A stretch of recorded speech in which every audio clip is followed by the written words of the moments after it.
అందరికీ నమస్తే అండి. నకిలీ మద్యాన్ని కంట్రోల్ చేయడానికి, నివారించడానికి కూటమి ప్రభుత్వం ఏపీ ఎక్సైజ్ డిపార్ట్మెంట్ ఆధ్వర్యంలో ఏపీ ఎక్సైజ్ సురక్ష యాప్ అని ఒక మొబైల్ అప్లికేషన్ తీసుకొచ్చారు. సో ఈ మొబైల్ అప్లికేషన్ ఏం చేస్తుందంటే, ఒక మద్యం బాటిల్ మీద ఒక బార్ కోడ్ ఉంటుందంట. సో దాన్ని వీళ్ళు క్యూఆర్ కోడ్ స్కానర్తో స్కాన్ చేస్తే ఆ మద్యం బాటిల్ యొక్క కంప్లీట్ డీటెయిల్స్ వస్తాయంట. మ్యానుఫ్యాక్చరింగ్, ఎప్పుడు, బ్రాండ్ ఏంటి, ఇదంతా వస్తాయంట. అయితే ప్రభుత్వం ఉద్దేశం మంచిదే, నేను చాలా ప్రాక్టికల్గా చెప్తున్నా. ప్రభుత్వం ఇలా తీసుకురావడం మంచిదే, ఉద్దేశం మంచిదే. కానీ కళ్ళెదురుగా కనిపిస్తున్న పరిష్కారాలను వదిలేసి ప్రాక్టికల్గా అండ్ తన వ్యవస్థల ద్వారా ప్రభుత్వం బాధ్యతను వదిలేసి షో కోసమో, బిల్డప్ కోసమో, సోషల్ మీడియా ప్రమోషన్స్ కోసమో, మీడియాలో హైప్ కోసమో, ఏదో చేసేసామనే చూపించడం కోసమో ప్రయత్నం చేస్తున్నారేమో అనిపిస్తుంది. ఉదాహరణకి ఈ ఎక్సైజ్ సురక్ష యాప్ ఉంది. ఇది మద్యం బాటిల్ తీసుకున్నప్పుడు స్కాన్ చేస్తారు. స్కాన్ చేసినప్పుడు దాని డీటెయిల్స్ అన్నీ వస్తాయి. హోలోగ్రామ్ మీద స్కాన్ చేస్తారు, అది ఒరిజినల్లో కాదో తెలుస్తుంది. అసలు ఇది బార్ కోడ్, ఈ స్కానరు మద్యం బాటిల్ లోపల ఉంటుందా, బయట ఉంటుందా? లోపల ఉంటే పర్లా, బయట ఉంటుంది అనుకోండి, ఆ బాటిల్ ఓపెన్ చేసేసి దానిలో వేరే మందు వేసేస్తే, నకిలీ మద్యం వేసేస్తే బయట ఉంటాయి. ఒకవేళ లోపల ఉండి దానికి సీల్ ఉందనుకోండి, సీల్ ఓపెన్ చేస్తే తెలిసిపోద్ది ఇది బ్రేక్ చేశారని. అప్పుడు ఆటోమేటిక్గా అది క్యూఆర్ కోడ్తో స్కాన్ చేసినా సరే దిస్ ఈజ్ ఆల్రెడీ ఓపెన్ అని వస్తుంది. అలా ఒకసారి ప్రభుత్వం ట్రై చేయొచ్చు. మేబీ నాకైతే తెలియదు వీళ్ళు ఎలా చేశారనేది. అంటే ఉపయోగం లేనివి మేబీ నాకు తెలిసి బయటే హాలోగ్రామ్ పెట్టారు, బయటే స్కానర్ పెట్టారు, లోపల పెట్టలేదు. లోపల పెడితే మంచిది, పాయింట్ నెంబర్ 1. రెండోది, అసలు ఇదంతా కాదండి. నాకు తెలిసి నకిలీ మద్యం అంటే చీప్ లిక్కరే కదా. బిలో 150, క్వార్టర్ బిలో 150 రూపీస్ ఉన్నదంతా నకిలీ మద్యం కిందకు వస్తుంది. చీప్ లిక్కర్లో కొన్ని బ్రాండ్లు, గవర్నమెంట్ అప్రూవ్డ్ బ్రాండ్లు ఉంటాయి. అవి కాకుండా కొంతమంది నకిలీ మద్యాన్ని అమ్ముతారు. ఇవి ఎక్కువగా బెల్ట్ షాపుల్లోనే సేల్ అవుతాయి. నిజంగా పెద్ద పెద్ద వైన్ షాపుల్లో ప్రభుత్వం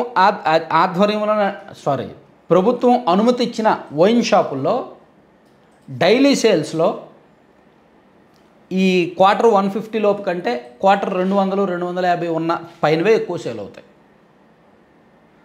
కానీ బెల్ట్ షాపుల్లో ఎక్కువగా ఈ cheap brands, cheap liquor below 120 rupees, 99 rupees, 150 rupees sale చేస్తారు బెల్ట్ షాపుల్లో. అక్కడ గ్రామీణ ప్రాంతాల్లో ఎటువంటి అవగాహన లేని వాళ్ళు, స్మార్ట్ ఫోన్లు కూడా లేని వాళ్ళు, స్మార్ట్ ఫోన్లు ఉన్న వాడడం రాని వాళ్ళు, అసలు ఇంగ్లీష్ చదవడం రాని వాళ్ళు, డైలీ వేజ్ వర్కర్స్ ఎక్కువగా, నేను చాలా ప్రాక్టికల్గా చెప్తున్నా, రోజుకి మద్యం తాగేవాళ్ళు మన ఆంధ్రప్రదేశ్ రాష్ట్రంలో సుమారుగా 36-37 లక్షల మంది ఉంటారని ఒక అంచనా. రోజు తాగేవాళ్ళు అంటే వ్యసనపరులు. వీళ్ళలో 75% అబోవ్ నిరక్షరాస్యులు, డైలీ వేజ్ లేబర్స్. రోజుకు ఒక 500 సంపాదిస్తే 200-250తో మద్యం తాగేవాళ్ళు. వీళ్ళకి సాయంత్రం వచ్చిన తర్వాత ఆవురావురమంటూ వెళ్ళామో, కొనుక్కున్నామో, తాగామా అనేటట్టు ఉంటుంది తప్ప నా జేబులో ఒక స్మార్ట్ ఫోన్ ఉండాలి, నా దగ్గర ఒక యాప్ ఉండాలి, నేను వెళ్ళి స్కాన్ చేయాలి, అది నిజమో కాదో చెప్పాలి, ఇదంతా కూడా డౌట్లు వస్తాయి. పైగా బెల్ట్ షాపులు ఊర్లలో ఉంటాయి కదా, 24/7 దొరుకుతుంది కదా. అక్కడ అమ్మేవాడు కూడా ఆల్రెడీ ఆ ఊర్లో వాడికి పరిచయస్తుడే ఉంటాడు కదా. కాబట్టి ఆ పరిచయంతోనో, ఆ మొహమాటంతోనో అక్కడ చెక్ చేయరు. సో దీని అంతటికీ నేనేమని చెప్తానంటే, అక్కడ బెల్ట్ షాపులు లేకుండా చేయండి. నకిలీ మద్యం అమ్మడానికి అసలైన వేదికగా ఉన్నాయి బెల్ట్ షాపులు. బెల్ట్ షాపులు లేకుండా చేయొచ్చుగా. ఈ 99 రూపీస్ లిక్కర్ ఇస్తున్నామని చెప్పి ఏదో గొప్పగా చెప్పుకున్నారు. కానీ ఆ లిక్కర్ బ్రాండ్స్, కొన్ని బ్రాండ్స్ చాలా ఇబ్బందికరంగా ఉంటున్నాయి. సుమో ఒకటి, ఆ బ్రాండ్ మరీ ఇబ్బందికరంగా ఉంటుంది. అలాగే ఇంకోటి ఏదో రాయల్, ఒక్క నిమిషం చూపిస్తాను,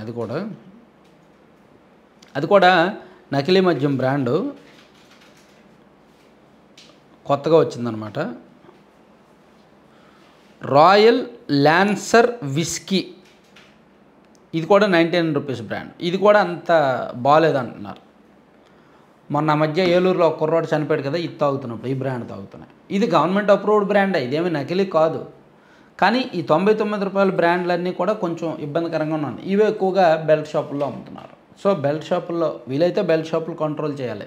బెల్ట్ షాపులు కంప్లీట్గా కంట్రోల్ చేసేస్తే ఇటువంటి చీప్ లిక్కరు అండ్ ఇటువంటి నకిలీ మద్యం ఆ షాపుల్లో అమ్మడం ఆపుతారు. అప్పుడు వైన్ షాపులకే వెళ్ళాల్సి వస్తుంది. వైన్ షాపులకి వెళ్ళినప్పుడు అఫీషియల్గా ఈ క్యూఆర్ కోడ్ స్కానర్లు అవి ఇవి చెక్ చేయడానికి ఓపిక ఉంటుంది, బాగుంటుంది అనమాట. అలా కాకుండా గ్రామాల్లో మద్యం అందుబాటులో ఉంటే వాళ్ళు 24/7 ఎప్పుడైనా వెళ్ళి తాగుతారు. ప్లస్ వాళ్ళు అంత పట్టించుకోరు, అంత జాగ్రత్తలు తీసుకోరు. ఎక్కడో నకిలీ ఉందలే, ఇది నకిలీది కాదులే, ఇది అమ్ముతున్నది మావోడే కదా అనే ధోరణిలో ఉంటారనమాట. సో దీనివలన ప్రభుత్వం లక్ష్యం నెరవేరదు. జనాల్ని ఎడ్యుకేట్ చేయాలి, పబ్లిక్ని ఎడ్యుకేట్ చేయాలి. వాళ్ళు తాగుతున్నారు కదా మేమేం చేయాలి, వాళ్ళు కొనుక్కుంటున్నారు కదా మేమేం చేయాలి అనే ధోరణిలో పనికిరాదు. వాళ్ళకి తెలియదు. గ్రామీణ ప్రాంతాల్లో డైలీ మద్యం తాగుతున్న వాళ్ళలో 70% మందికి తెలియదు. వాళ్ళని ఎడ్యుకేట్ చేయాలి, లేదా సదస్సులు పెట్టాలి, లేదా నకిలీ మద్యాన్ని కంట్రోల్ చేయాలి. బెల్ట్ షాపులు లేకుండా చేస్తే చాలు. బెల్ట్ షాపులకేమో అనఫీషియల్గా విచ్చలవిడిగా పర్మిషన్ ఇచ్చారు. ఇప్పుడు సమస్య క్రిటికల్ అయ్యేసరికి బెల్ట్ షాపుల వలన ఇదంతా జరుగుతుంది అని తెలుస్తుంది, కానీ ప్రభుత్వం ఏం రియాక్ట్ అవ్వట్లేదు. సో అందుకే నన్ను అడిగితే మాత్రం ఫస్ట్ బెల్ట్ షాపులు తీసేయాలి, ఆ తర్వాత ఈ 99 మద్యం తీసేయాలి. Thank you.